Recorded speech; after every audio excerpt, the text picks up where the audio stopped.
गगन में दरवाजे पर बैठकर दोनों आंखों के पीछे ऊपर बैठ करके बताए सबको कि अब आप ये करो, ये रास्ता आप चलो, सुनो।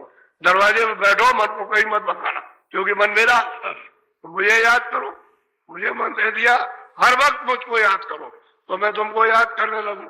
और दरवाजे में बैठ करके अब शब्द सुनो जो गगन से आकाश से आ रहा हो। अब ऐसा अगर आप कर लो तो क्या दे लेते, साधक को क्या दे दिया, जब तन मन दे दिया उसने और सत्संग किया और सेवा की और धन चढ़ा दिया और कहा ये करो, यही तो सेवा। सेवा तो यही तुम नहीं करते हो, तब वो बाहर की सेवा शारीरिक बताते, लेकिन अंदर की सेवा तो यही है जो मुख्य सेवा है। मन और बुद्धि, चित्त, अंतःकरण, इनको शुद्ध पवित्र करने के लिए जीवात्मा को सेवा यह है कि तुम लोग शब्द सुनो। गंगराज दरवाजे बैठ के जो गगन से आ रहा आकाश, वही तो वेदवाणी आकाशवाणी आत्मानी आवाज है, उसको तुम सुनो। अगर ये काम करने लगो तो फिर देर क्या है, तुम मन नहीं देते हो, न तन देते हो, न इंद्रिय देते हो, भोग मिला तुम्हें तुम्हारा उसमें रम रहा और रम करके खाने पीने में और सोने में लगा हुआ। झूठी बात है कि हमने दे दिया, कहाँ दिया? अगर दिया होता तो कुछ का कुछ हो जाता। बोलो। जागत जागत अब मन जाग, झूठा लगा अब महापुरुष कहते हैं कि अरे सूरत, अरे धीरे धीरे सुनते सुनते सुनते सुनते ये मन को रस मिलने लगा, ये सबसे पायदार यानी सबसे गहरा रस है। इतना रस क्या संसार में किसी चीज में नहीं। तो कहते हैं कि लगते लगते लगते और कहते हैं मर जागा।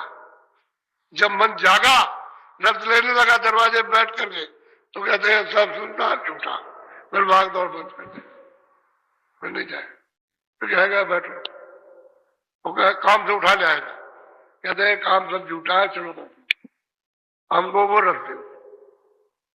फिर आप करोगे नहीं, गुरु महाराज ने कहा कि भाई खेती करना है, भाई दुकान करना, दफ्तर का नाम, खेती करो, मना कौन करता? हल चला रहे हो बैलों से तो आप बैलों से हल चलाइए, लेकिन ये कि बैल भी आराम पा जाए और तुमको भी आराम मिल जाए, भजन करने लगो 10 मिनट 15 मिनट दरवाजे में बैठ करके, समय तो मिल ही जाएगा। इसी तरह से दफ्तर में, खेती में, दुकान में सबको समय मिलता है। कोई 8 घंटे ड्यूटी नहीं दे सकता। पहले तो लोग ज्यादा काम करते थे, लेकिन अब 8 घंटे का बंधा हुआ तो आप 2 घंटे का भी काम नहीं करते हो। ये सब हालत तो सुनती, अगर 2 घंटे में आप काम करो तो 8 घंटे का हो जाए। आजकल 2 ही घंटे में आप करके 6 घंटे आपके बेकार बैठे, काम कर दिया बस बैठे, उसमें तो आप ये सब काम कर सकते हो। तो कहते हैं सुनते सुनते रात आते आते आते आते जब रंग चढ़ा तो संसार सब जहान जितना भी है ये सब झूठा लगता है, सब धोखा है। इसमें अभी तक कुछ नहीं मिला। हम तो सब जगह भरमते रहे और ऊंच नीच सब कुछ देखा, कहीं कुछ नहीं मिला, तो फिर मन पलट गया। फिर क्या देर लगती, क्योंकि सत्संग किया और फिर उसके बाद सेवा की। सेवा की उसने, जब उसको रस मिलने लगा तो सारा कल्पन को दे दिया, अर्पण कर दिया। और रोज आपको बताया जाता है कि भाई मन को रोको, दरवाजे में खड़ा करो। रुकेगा कब? जब आप याद करोगे, जब उनको दे दोगे कि आपका हो गया, अच्छा है बुरा है, ये सब आपका है। अब जैसा चाहे वैसा काम ले ले, तब तो काम ही बन जाए। जैसा चाहे वैसा काम ले ले, तो वो ही कहेंगे जो काम तुम्हारा हो जाए। अब तुम जो वो बताते हो तो करते नहीं, अपने मन से अपनी बुद्धि से काम करते हो तो फंसे रहते, फिर तुम्हारा निकाल नहीं होता। और ऊपर से कोई शब्द सुनाई नहीं देता, और देता भी है तो छूट जाता, उसमें रस नहीं पा पाते हो, क्योंकि पर्दा रोज आप जमा करते हो नया, उसकी वजह से आपको रस नहीं मिल पाता, छूट जाता। एक तरफा तो होना ही चाहिए। तो धीरे धीरे बोलो। मन की मदद पूरति दोनों अपने महल। अब महापुरुष कहते हैं कि सूरत को जब मन की घाट पर बैठ करके मदद मिल जाएगी, क्योंकि दोनों आंखों के मध्य में घाट है। ये तो मतलब इंद्रियों का घाट है, वो सूरत का, मन का, बुद्धि का, चित्त का, अहंकार का।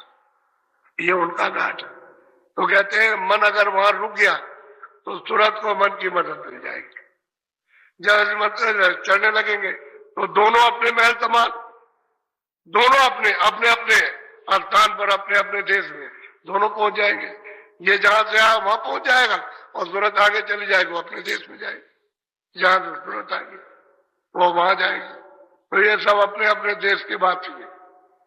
इनको सबको अपने अपने देश में पहुंचाना, मन को अपने देश में, बुद्धि को अपनी जगह, चित्त को अपनी जगह, अहंकार को अपनी जगह। सूरत ऊपर से आई, सूरत सत्य देश से आई, वो तो सतपुरुष की अंश है, वो न ईश्वर की अंश न खुदा की, और न मतलब है तो ब्रह्म की अंश है न पार, वो तो सतपुरुष की अंश है, वो वहां से आई हुई है।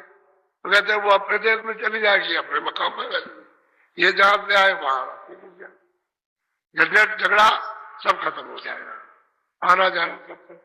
और फिर ये नहीं मदद नहीं मिलती है तो सूरत अकेली है, वो कुछ नहीं कर सकती, क्योंकि उसकी शक्ति इन्होंने बिखेर दी, सब प्रकार इन्होंने बांट दिया, समझ गए, सब चीज बांट दिया, आनंद बांट दिया। अब इनको भी आनंद नहीं मिल रहा, जितना आनंद था जगह जगह छोड़ दिया, अब मिलता नहीं। तो कहते हैं मन की मदद मिली सूरत को, दोनों अपने महल समान, दोनों अपनी अपनी जगह पहुंच गए। ये वहां पहुंच गए, वो ये सैदल कमल में पहुंच जाएंगे, ऊपर आगे चली जाएगी। अकेला होना चाहिए उसको, इनके साथ ना हो तो फौरन निकल जाएगी, अकेली नहीं हो पाती है। ये सब जगले रहते हैं, उसको पकड़े रहते हैं, लगने नहीं देते। ये आंख और कान नाक उससे काम नहीं कर देते और ये छलांग मारते हैं, तो उसमें मतलब ये हिलोट पैदा होती रहती है ऐसे करके। तो जिसकी जमती नहीं है और न कान एक जगह जमे सुनने के लिए, इसलिए पर्दा पड़ा रहता है और वो रास्ता नहीं पकड़ पाती। मदद मिल जाएगी तो रास्ता मिल जाएगा। बोलो। बिना शब्द ये मन नहीं मान, करो चाहे कोई अनेक विधान। हम कहते हैं कि अनेकों उपाय, विधान कहते हैं अनेकों क्रिया, कोई भी करो बिना शब्द के मन नहीं जागेगा, क्योंकि शब्द ही से उतर करके आया और वो शब्द ही चाहता है, लेकिन अब वो भूल गया तो उसे मिल ही रहा। और सूरत भी उतर करके आई थी, वो भी अपना आधार चाहती है, वो भी रास्ता भूल गई तो उसको रास्ता नहीं मिलता। अब ये अगर रास्ता उसको पता नहीं चले तो इसकी मदद चाहिए मन की। जब महापुरुषों ने रास्ता बताया, ये सूरत तुम वहां से आई है और ये रास्ता जाने का, तो वो कहते हैं हम क्या करें, ये हमको सहायता ही नहीं देता, मेरी मदद नहीं करता, नहीं तो मैं निकल चलूं। अब तो बड़ा यानी दुश्मनी का दोस्त दुश्मनी का झगड़ा पड़ गया, दोनों एक दूसरे के दुश्मन हो गए। वो कहता हम नहीं लगेंगे, वो बेचारी क्या करे, वो जीतती है, चिल्लाती है, अफसोस करती है, लेकिन वो पर्दा डाल करके घसीट करके वो खानों में ले जाता है, ले जाएगा, वासनाओं में डुबा देता है। और वासनाओं का असार, वासनाओं का तो समुद्र है, उसमें डूब गया, उसे पता नहीं चला कि मैं कहाँ चला गया। उसी में उसका तन चला जाता है, शरीर चला जाता है, उसी में उसका जन्म हो जाता है। बोलो। यही उपाव छाट कर गाया और उपावन कर। अब वो महापुरुष कहते हैं मैंने सार छाट दिया, ये शब्द ही सार है, उपाय सबको बताया, सबको छाट करके बताया, और उपाय का कोई प्रमाण लेने की जरूरत ही नहीं। इसलिए जरूरत नहीं है कि सूरत शब्द से उतर के आई और दोनों आंखों के पीछे बैठी है।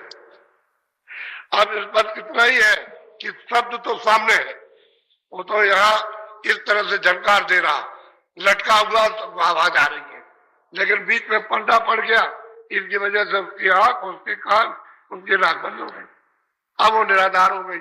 अब वो जो आवाज है जिससे वो जीवन उसको पाती, वो तो खाली ठंडक रहती है, शब्द का बोध नहीं होता।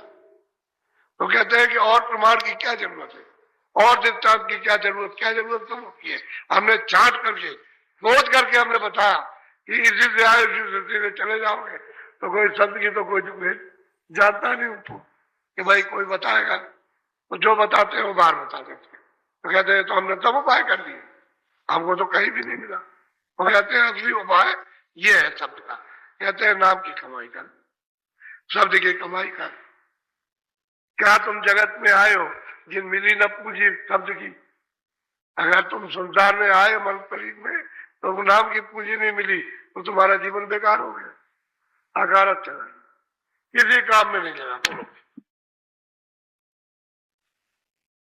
संत बिना सब भटके डोले, बिना संत नहीं शब्द बात तो सही है कि संत बिना, जब तक ये संत नहीं मिलेंगे वो वहां आने जाने वाले, क्योंकि उन्हीं को शब्द का बोध है, वही शब्द का रास्ता जानते हैं, वही सब शब्दों के सब स्थान को जानते हैं। तो कहते हैं जब तक वो नहीं मिल जाएंगे तब तक आपको शब्द का नाम का बोध नहीं होगा। आप जानोगे नहीं कि भाई किधर शब्द है और क्या सुनना क्या नहीं सुनना, क्योंकि वहां तो अंधेरा है दरवाजे पर और तुम कभी बैठे भी नहीं हो। जब नहीं बैठे तो आपको क्या मालूम होगा कि हमारे अंदर कोई आवाज हो रही। और जब महात्मा कहते हैं कि भाई 24 घंटे घंटे घड़ियाल आरती कीर्तन 24 घंटे मनुष्य की में हो रहा, और सब क्या हो रहा, सबके पास, लेकिन क्यों नहीं सुनाई देता, क्यों दिखाई? जो वहां आएंगे और जाएंगे, क्योंकि शब्द से आए सब तक जाएंगे, कोई ले जाएंगे।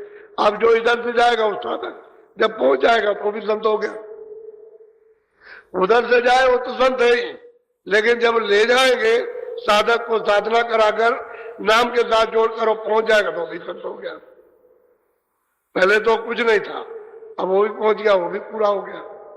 यानी पहुंचाने वाला तो पूरा है ही, वो तो पहले ही से पूरा है, क्योंकि वहां तो नहीं आएगा, बताएगा कौन कि भाई ये रास्ता है, ये तुम्हारा घर है, ये तुम्हारा देश है, ये परदेश है, ये लोग है, ये परलोक है, और ये ऊपर में ये ब्रह्मांड है, तो ये रास्ता, इसके चिन्ह ये स्थान ये, वो आते हैं उन्हीं स्थानों से बताएंगे कि भाई चलो उधर। वो तो संत है ही, लेकिन जो पहुंच गया वो भी जरूर संत हो गई, वो भी जानकार पूरी हो गई। बोलो। शब्द शब्द में शब्द ही गाऊं, तू भी सूरत लगा दे। भाई